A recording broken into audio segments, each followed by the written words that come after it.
guys! Welcome to my channel. Ayan, for this recipe, magluluto tayo ng shrimp with Egyptian rice. So, ito yung sahog natin. Ayan, shrimp, cut into two. Red capsicum,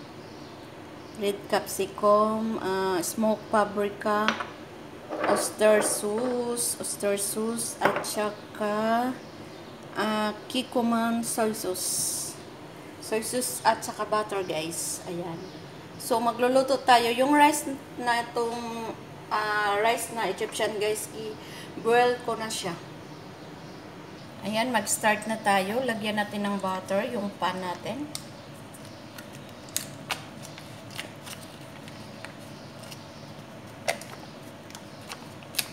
So, ilagay natin ang butter.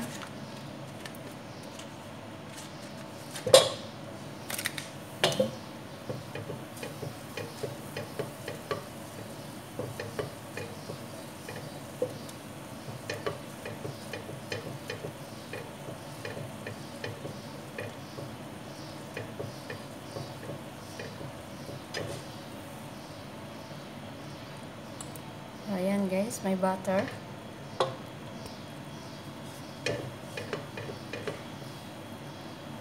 So, isunod naman natin yung shrimp. Parang ito-fry natin siya.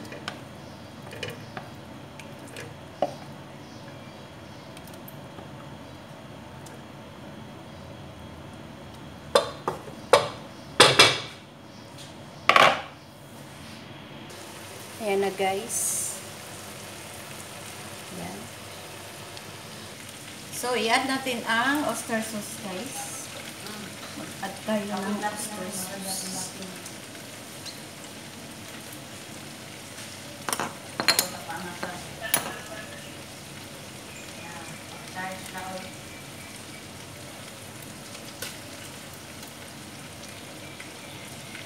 Optional lang, guys, ha?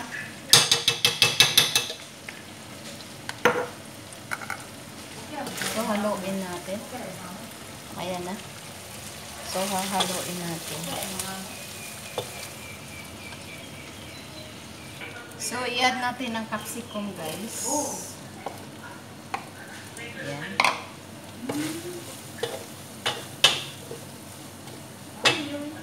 So, ayan na siya.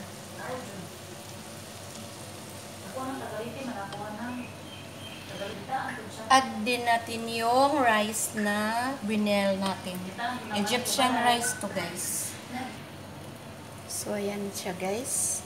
So, i-add din natin ang soy sauce. So, mag-add tayo ng soy sauce. Optional lang, guys. So, mag-add lang ako ng 3 spoon.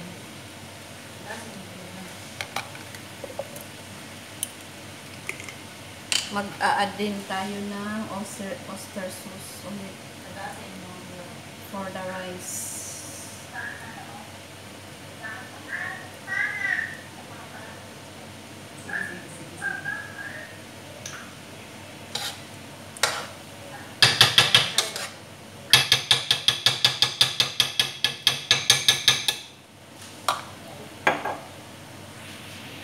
So, mag-add tayo ng smoked paprika, guys. Ang kailangan natin is smoked paprika.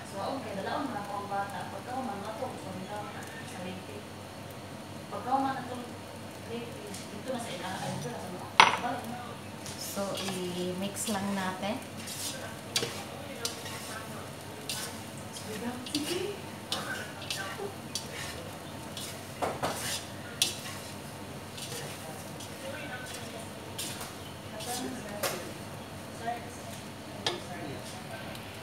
So, mag-add tayo ng salt.